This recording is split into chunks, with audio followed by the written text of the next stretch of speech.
I was made redundant about 18 months ago. I was in the travel industry. When the COVID-19 back on March came around, we had a lot of, the bad news just saying we're closing the O2, everything was closing down because of COVID-19. Over the course of 2020, I was made redundant from my role as Strategic Planning and Innovation Manager with Levy. I had a number of large office-based contracts, and they appeared, obviously, people working from home. We're not going to open the restaurant. So I read the wall, if you like, and realised that it was likely there was not going to be a position for me to return to.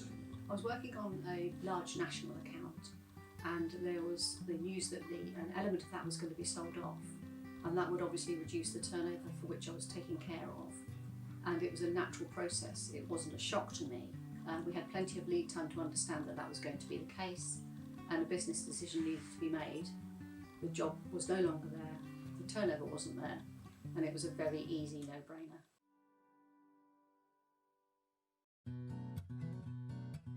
Obviously, it was hard not to feel upset and hurt by facing redundancy from the business.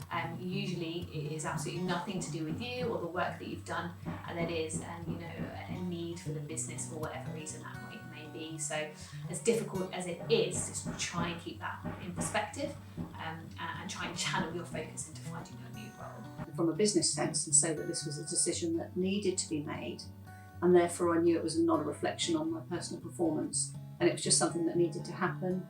Yes, it didn't feel great, but it was the decision that needed to be taken in that set of circumstances. The industry is very small. If you burn your bridges at any time, at some time in the future, you're going to come across those people that you've upset. And it can affect you. It can affect their decision whether to employ you. So I think, especially under the current climate, if you can try and leave on good terms, I think we don't know what's going to happen in the next 6 months to a year, how quickly things could come back. But I would hope that most teams are not going to close the door on those who are leaving the business. And come mid-2021, if things are looking really positive and heading back to normal, or a new normal is allowing us to begin to expand teams again, I really think what we're going to want to do is bring people back into the business who can help us move forward quickly. Lot of people's, you're thinking, you're not thinking just about yourself, you're thinking about your colleagues, your family, what's going to happen, or what is going to be the future. We didn't know what was coming through. So obviously you feel sad, you put your head down, you think you're going to sing in the sun, put your head in the sun, but just after you're just thinking, we're all on the same boat.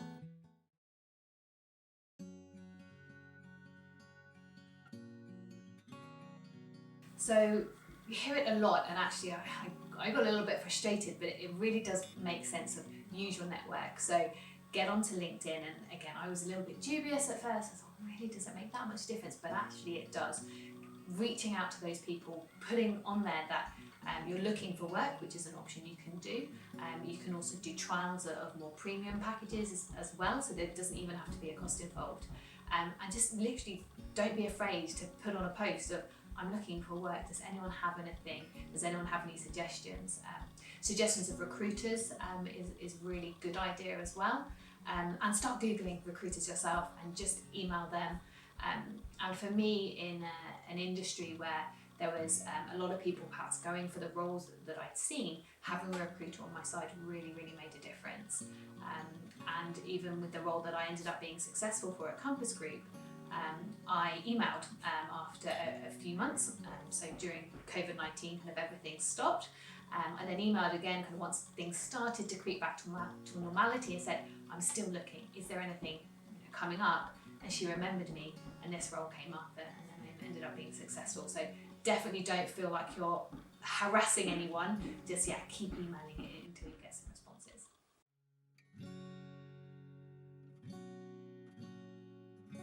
Look at what you've done within the company. We all think we're just customer service assistant, kitchen porter, manager.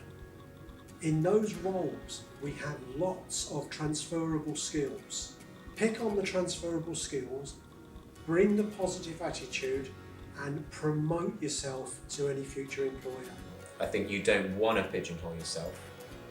Seeing the positive of this situation is that actually it's a great chance for a lot of us to hopefully slightly pivot our careers or experience and learn some new skills or learn about new clients or new sectors.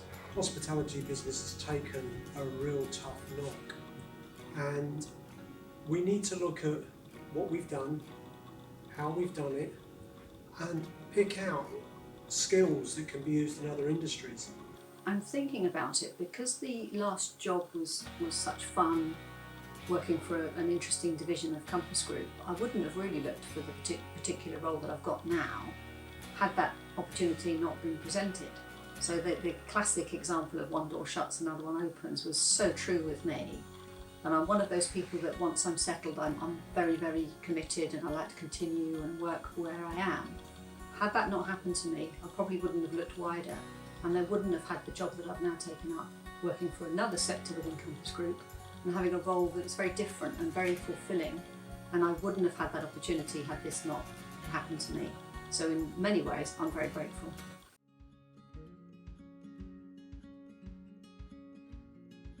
Your attitude, your feelings, they show through during interview stage, they show through during any meetings, and if you have a positive attitude, it will come through. Having been in the recruitment area, people who come through as positive, want to do the job or want to do any job, are the type of people that any company would want to keep. And I'm not a negative person. I was taught very early on in my army career, you've got to look at the positives of everything. What's negative will only drag you down and slow you down. I basically made a little timetable for myself, so trying to just keep a bit of a routine. So it would be get up at a good time, do a couple of hours job hunting in the morning, then take myself out of the house, go on a walk, go to the gym, go for a run. So kind of let my brain switch off, and it's a good way to de-stress with a bit of fresh air or exercise. And in the afternoon I review what I'd applied for. As a project manager, I had a spreadsheet of all the jobs that I'd applied for. So if someone called and said, you know, it's Steve Jones from XYZ firm, I could look on my spreadsheet and remember which position I applied for. And then I just tried to keep that routine up. Monday to Thursday, and then Friday would be a day off, do something nice with my partner or try and see friends. And you want to go into each conversation and interview with a positive attitude. So if you can really try and keep that behind the scenes kind of bubbling away, that shines through.